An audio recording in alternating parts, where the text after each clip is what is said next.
What's good, y'all? It's Krill from Out the Box. I'm back for another post. If you guys have been checking out some of my recent album review videos on this YouTube channel, Out the Box Media, and I'm back for a special post. This is Lyrics Explained. I'm calling it Lyrics Explained for the time being. And it's a video segment where I'm going to be breaking down the lyrics from certain MCs that I'm a fan of. I did one a couple years ago, and a lot has happened in between then where my priorities have shifted, where I couldn't do even review videos or lyrical breakdowns. But I'm happy to say that I'm motivated and I'm inspired again. And I was able to structure a little time now to be able to do this. So for this video, I wanted to do a lyric breakdown for one of my absolute favorite MCs out. If you're not familiar with him, he goes by the name of Ka, or also known as Brownsville Ka. He's been making music for a really long time. It's been a minute now. He started rhyming early and became a member of the hip hop group Natural Elements, which they were out around like mid to late 90s. He left the group, however, but went on to appear on GZA of Wu-Tang Clan's Pro Tools album in 2008. He also released his debut album, Ironworks, in 2008 as well. But it wasn't until 2010 when he appeared on Rock Marciano's Marsburg album where I feel like he reemerged as an MC of major interest. And his solo career pretty much just began to blossom from there. He released over 10 amazing albums since then, including Grief Pedigree, The Knight's Gambit, Days with Dr. Yenlo, Orpheus versus the Sirens, Honor Killed the Samurai, Descendants of Cain, Language Arts, Woeful Studies, and more. Just last month, however, he released his newest album entitled The Thief Next to Jesus. And in this video, I'm going to be breaking down the lyrics to one of the singles off the new album. Actually, the first single/video that he put out, and that song is entitled Such Devotion. I'll also be doing an album review for the Thief Next to Jesus album soon, but I felt it would make sense to break down the lyrics to one of the songs off the album, as I believe Ka's lyrics are strongly worthy of deciphering. I've said this before, but Ka is like one of my top 3 favorite MCs. In fact, I put Ka up there as my second favorite MC of all time. You've probably heard me say MF Doom is my number 1 favorite MC of all time. And Ka is my second favorite, and Elzhi is my third. So, Ka would also be my favorite MC alive now. So I felt it would make sense to break down the lyrics to one of Ka's songs, because I believe Ka's lyrics are strongly worthy of deciphering. And deciphering lyrics is something I actually enjoy taking the time to do when I listen to his music, because it's so rewarding as a fan of dope lyricists. Like he's a poet, man. It's poetry that you're listening to, I think, when you tune into Ka's music. So also I plan to be doing more lyric breakdown videos in addition to more album reviews in the future. So definitely, if you have not subscribed to the channel Out the Box Media on YouTube, please do subscribe. This is going to be more album reviews and more lyric breakdowns to come. All right. So let's get into the song. Again, it's entitled Such Devotion. So this video, we're going to be looking specifically at Ka's lyrics and not necessarily the production or other parts of the song. However, those elements are extremely important as well. So do feel encouraged to listen closely to the complete audio track when you get a chance. I'll actually put a link to the music video at the bottom like in the description, so you know to go to the video. Also, it's important to note that the lyric breakdown that I'm doing is just my observation of what I think the lyrics mean in the song, and not necessarily concretely what it means, right? It's certainly open to interpretation by others. And I honestly would like to know if people see any of these lines differently, right? So it's just my observation. So let's jump into it, man. Again, it's called Such Devotion is the song, and it's off Kai's new album, The Thief Next to Jesus. So the first line starts with the words, when you're broke, crushing coke don't take much coaxing. So let's look at this line here. Now, this is a pretty dope opening line, not just because of the similarities in sound between the words coke and coaxing, but because given the circumstance Kai's talking about, it actually makes sense. What he's saying is, when you're broke, when you're so poor, crushing coke, or in other words, selling drugs, doesn't take much encouragement or persuasion to do. Persuasion obviously is another word for coaxing. You see, a lot of Kai's music is reflective of what it was like being a victim of coming up in the crack era back in the 80s in New York. And what I love about his music is that he doesn't glorify this experience. He tells you what the pain was like and what he had to endure to navigate through the challenges of coming up in the ghetto and in that environment. And his music is told in a very poetic manner. Like I'm saying, like when you listen to Kai, it's straight poetry, I think, you know. But that's the gist of that first line. The next line goes, cooking the raw is a foot in the door, trying to bust it open. But dudes ain't making moves. Our views is just commotion. So he's using the word raw, which is another word for coke or drugs. He's cooking it up in preparation for it to be sold, and sees selling drugs as a foot in the door, an opportunity to make life better financially. But then he says, dudes ain't making moves. Our view is just commotion.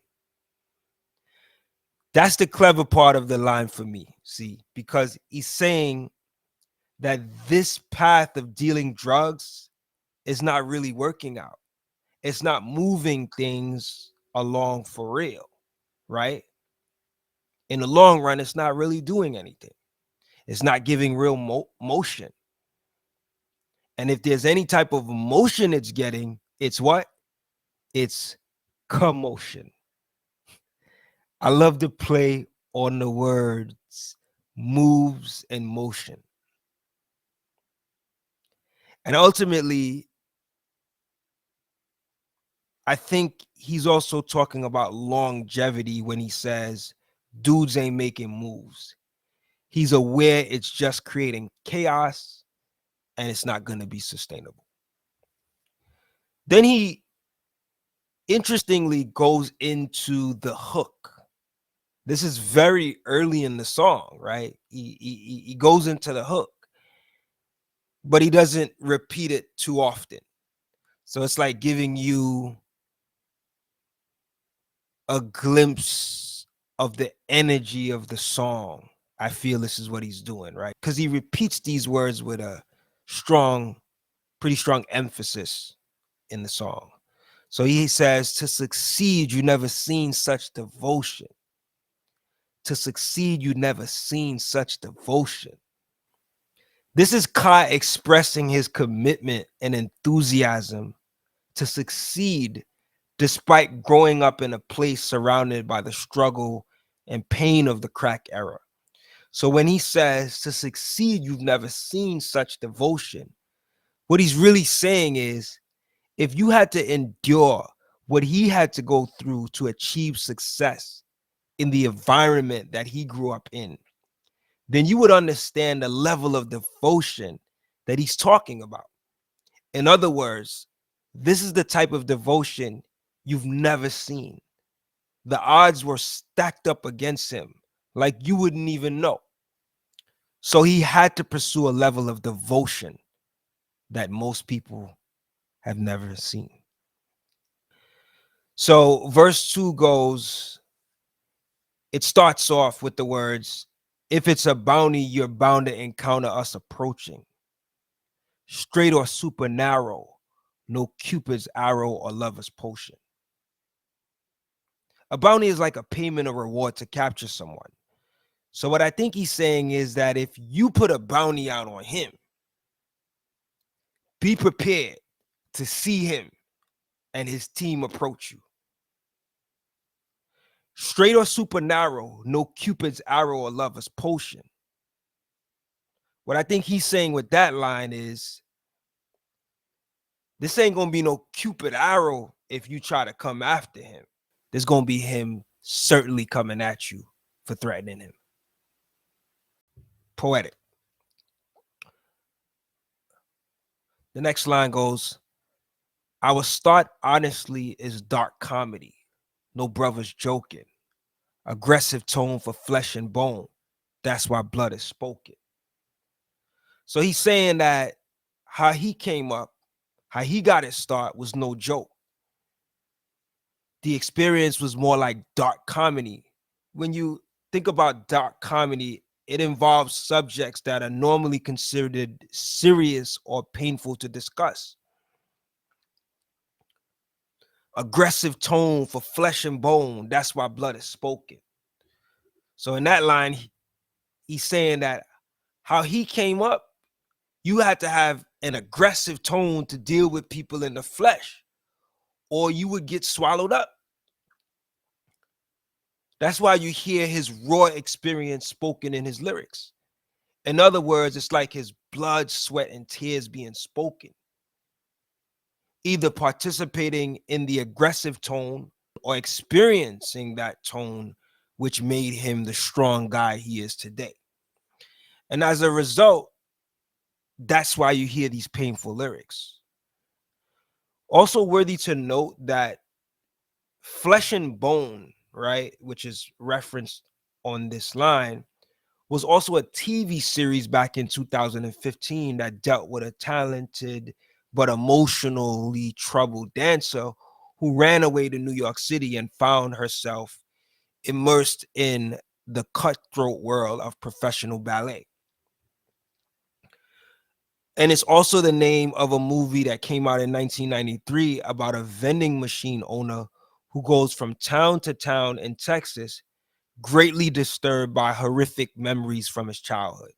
So I don't know if the Flesh and Bone title in the line is referencing any of those films, but considering the struggle that those characters had to endure, there may be a clever simile or likeness to Kai's struggle he decided to use, there.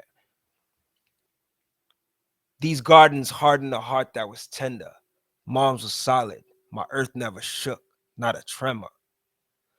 So the gardens is pretty much the rough neighborhood he grew up in. And it made his tender heart tougher, is what it seems like he's saying. I also appreciate the assonance that's happening with the words garden, harden, and heart, with those three similar sounds. I just wanted to point that out. But then he says in the next line, mom's was solid. My earth never shook, not a tremor. So if you know anything about the 5% Nation teachings, earth is also the name for mother. So there's a double entendre happening with this line, where Kai is referring to his mother, who's always stayed solid and has always had his back and always, been there for him, looked out for him. But that same line also makes sense when you think about the actual planet Earth not shaking. not even the slightest shake, which a slight shake is called a tremor of the earth. So I felt like that was a pretty clever line right there, you know. All right, let's go to the next line.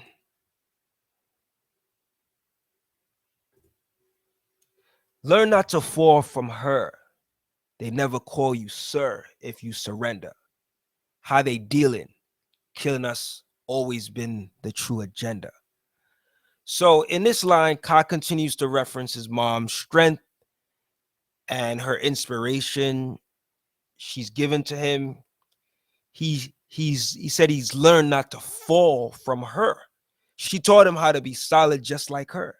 Then he says, they never call you sir if you surrender. Sir is usually a polite or respectful way to address a man or one in authority. So if he was a quitter or someone who gave up or surrendered, he wouldn't be able to get the respect exemplified in being addressed as a sir, as sir. So if you can follow what's happening there with that line, I think that's dope. How they dealing? Killing us always been the true agenda.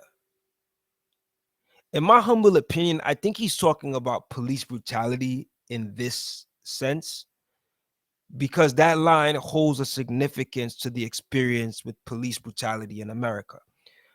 But when he alludes to not surrendering, I believe what he means is not giving up the fight to stand for integrity, stand for respect, and also to stand for justice.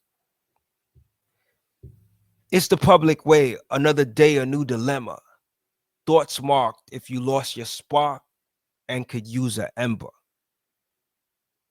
So he's saying this is the way of coming up in public in Brooklyn, right? The way of the hood, another day, a new dilemma.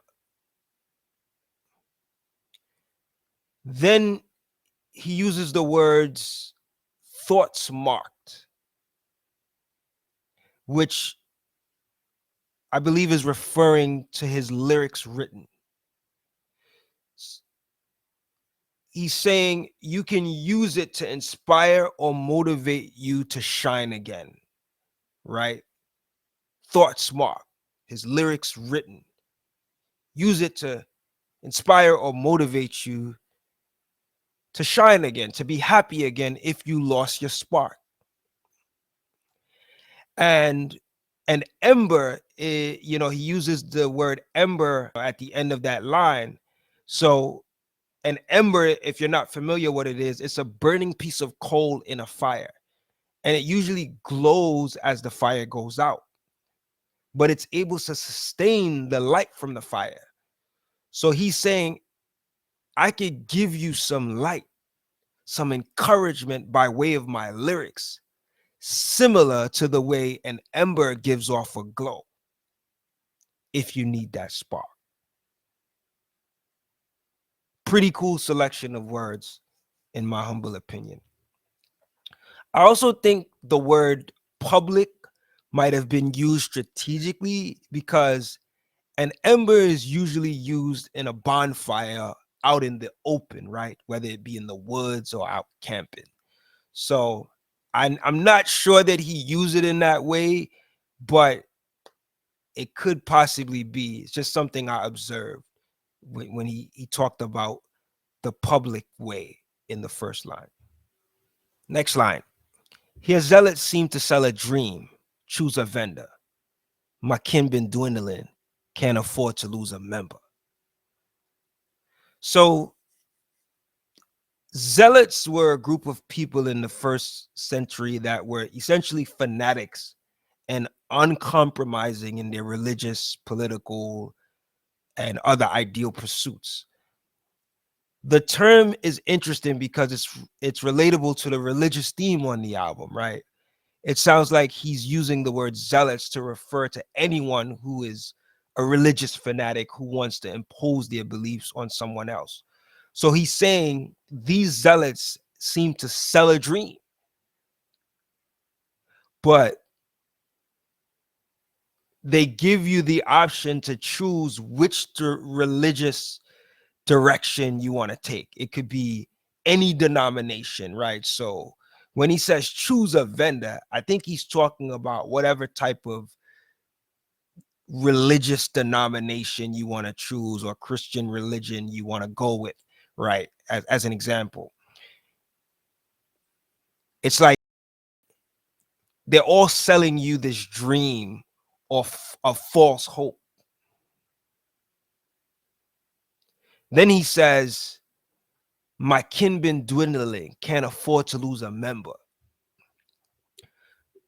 So he's clearly talking about his family when he says kin, but it could be not only his blood family, it could also be his family of, you know, black brothers and sisters, or the extended family of poor working class people. And then he uses the word afford, which can obviously be related to the word sell, right? There's a juxtaposition happening there, right? So I like those interesting choice of words as well. But when he says can't afford to lose a member, I think he means my family is too precious to be misled by this false hope of religion. And the term member could be a play on the term church member. It's just that Kai is not representing a church. These are important family members. These are just important family members to him. He doesn't want to lose his family to false prophets, if that makes sense. The load that's on these shoulders is much to bear. From a city with battalions and stallions, it's always been after mayor. He's basically saying he's always had to endure a lot on his shoulders coming up in this struggle. He's from a city where the cops of a large number are ready for battle with the civilians, which, if you look up the word battalion, is defined as a large group of troops ready for battle. And stallion is pretty much the vehicle of choice. Back in the day, you know, it would be obviously considered a horse, but today that vehicle would be the car or motorbike, right? That the police uses. He's basically saying that situation put him in a state of being disappointed with the mayor. Police are not supposed to do battle with the civilians. They're supposed to protect and serve the civilians. So it's another reference to police brutality, I think. As a knave, evade a few close shaves. They ain't touch a hair. Trust I can hush the blustered. Only a sucker duck of fear. So knave is a medieval term that refers to a boy servant or one generally of a low social status. So in this situation, Kai's referring to his younger self as a knave. And he's saying he had close shaves, but they didn't touch a hair. Close shaves meaning he had a close or narrow escapes against the people who were after him. But they were not able to get to him at all. Not even close. Not even touching a hair.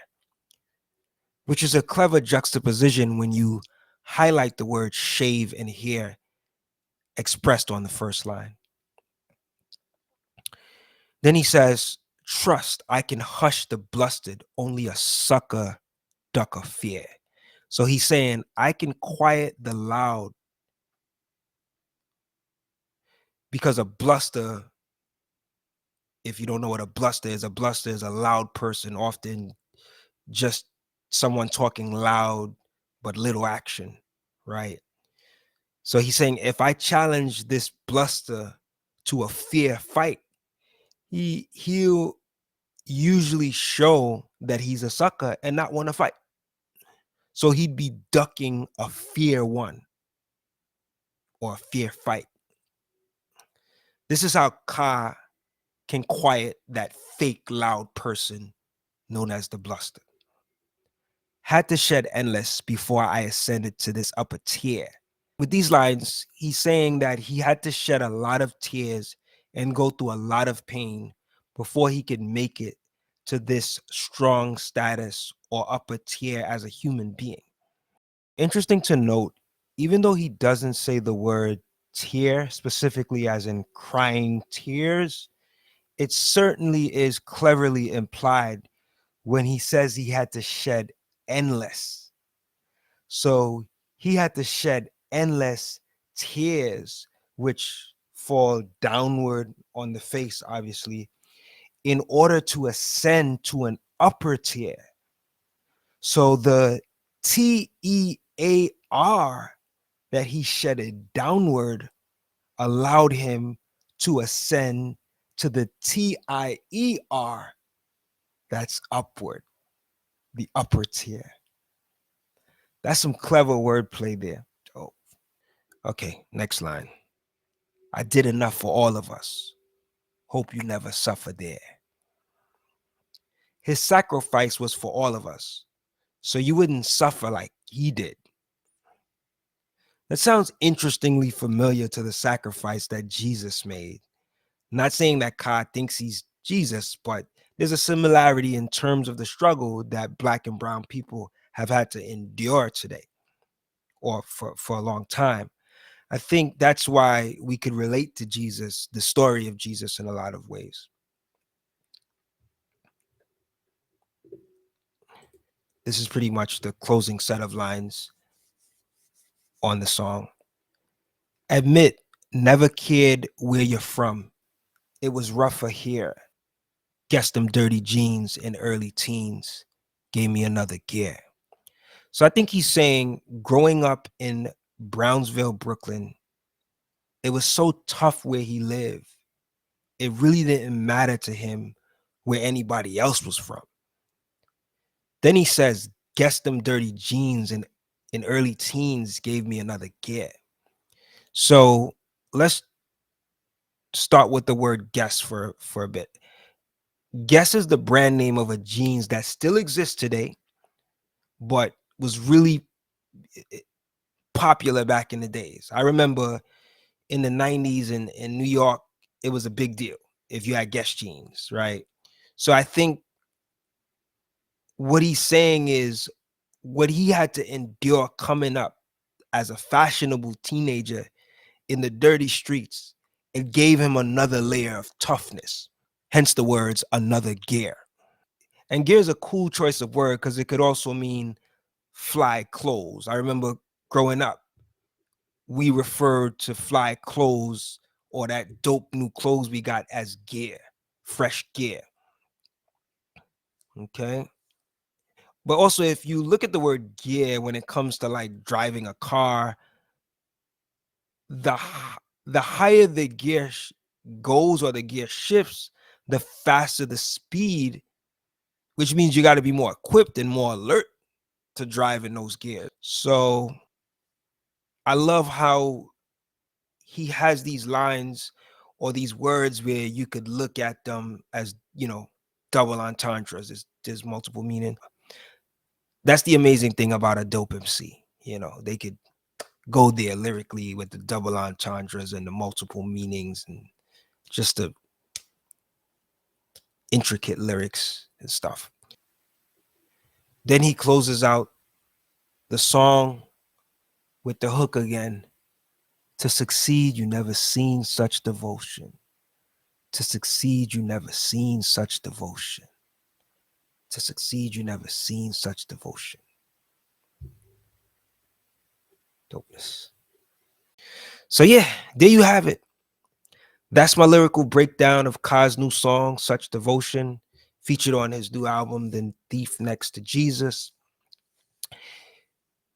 That album is available on Ka's website, brownsvilleka.com, but it's also now available on digital streaming platforms. So I would encourage you, if you like the music, to go out and support it whether from his website or from iTunes, you know. But yeah, man, this is a dope album, and the more I listen to it, the more I like it. So yeah, man, thank you again for tuning in. This decipher took a lot of time to put together, but I enjoyed doing it and just admiring the craft of such an amazing MC. Again, this is just my observation thus far of the lyrics. There's certainly room for further interpretation, so please let me know what you guys think about the video in the comments. Are there sections that you feel could be interpreted differently? Let me know. Much respect. And super gratitude to Kai for consistently putting out dope music and art. Please feel encouraged to subscribe to the channel. I plan to be doing more of these lyrical breakdowns, more lyrics explained for other music in the future. Till the next video, just want to say peace, love, and light. Thanks for tuning in, y'all.